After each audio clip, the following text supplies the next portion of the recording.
உங்கள்கிட்ட எப்போவுமே பணம் தங்கணும், கையில் எப்போவுமே பணம் இருந்துக்கிட்டே இருக்கணும், வருமானம் பெருகணும், ஒரு பற்றாக்குறைங்கிறதே இருக்கக்கூடாது அப்படின்னுலாம் நீங்கள் நினச்சிங்க அப்படின்னா, எப்போவுமே உங்கள் வீட்டில் பணம் வைக்கிற அந்த கல்லா இல்லைன்னா பீரோவில் எந்த இடத்துல அதிகமாக பணம் வச்சு எடுப்பீங்களோ அது குபேர மூலையா இருக்கணும். அந்த குபேர மூலையை தெரிஞ்சுக்கிட்டு அந்த இடத்துல பணத்தை வச்சு எடுத்து புழங்குனீங்கன்னா கண்டிப்பாக பணம் சேரும்.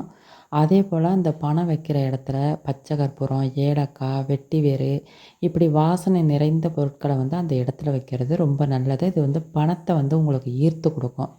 அதேபோல் நீங்கள் வெளியில் எடுத்துகிட்டு போகிற மணி பர்ஸு, அதேபோல் ஆம்பளைங்களும் அவங்க பர்ஸில் வெட்டிவேரு, பச்சை கற்பூரம், ஏலக்காய் இதையெல்லாம் போட்டு வச்சிங்க அப்படின்னா உங்களுக்கு பணத்தை ஈர்த்து கொடுக்கும். எப்போவுமே பார்த்திங்கன்னா ஒரு பற்றாக்குறை நிலைங்கிறது இருக்காது. அதேபோல் வெள்ளிக்கிழமை மகாலட்சுமி பூஜையை நீங்கள் கண்டிப்பாக பண்ணணும். ஒவ்வொரு வெள்ளிக்கிழமையும் வெள்ளிக்கிழமை காலையில் 6 to 7 சுக்கிரஹோரை வரும். அந்த நேரத்தில் நீங்கள் மகாலட்சுமி பூஜை பண்ணுறது ரொம்ப நல்லது. அதேபோல் வெள்ளிக்கிழமை அன்னைக்கு யாரும் கடன் கேட்குறாங்கன்னு சொல்லி கடன் கொடுக்கவும் கூடாது, வாங்கவும் கூடாது.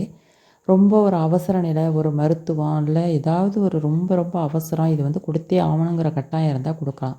மற்றபடி சும்மா சும்மா கடன் கேட்குறவங்களுக்கு வெள்ளிக்கிழமை அன்னைக்கு கொடுக்காம நீங்கள் தவிர்த்துக்கிறது ரொம்ப நல்லது.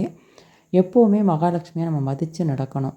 அதேபோல் பர்ஸு வெளியில் எடுத்துகிட்டு போயிட்டு வந்தாலும் அதை நம்ம எந்த இடத்துல கொண்டாந்து வைக்கிறோமோ அந்த இடத்துல வைக்கணும். ஒவ்வொரு பணத்தையும் நம்ம வெளியில் எடுத்துகிட்டு போகும்போது எவ்வளவு வச்சுருக்கோம் அப்படிங்கிறத ஒரு எண்ணி அடுக்குமுறையில் அந்த பணத்தை வச்சு நம்ம செலவு பண்ணணும். ஒவ்வொரு ரூபா செலவு பண்ணும்போதும் அதை நம்ம மதித்து மகாலட்சுமி தாயை நம்ம செலவு பண்ணோம் அப்படின்னா கண்டிப்பாக நம்மள்ட்ட பணம் சேருங்க. இதுபோல் ஆன்மீகம் சார்ந்த வீடியோக்களை நீங்கள் தொடர்ந்து கேட்கணும் அப்படின்னா நம்ம சேனலை மறக்காமல் சப்ஸ்கிரைப் பண்ணி வச்சுக்கோங்க. நன்றி, வணக்கம்.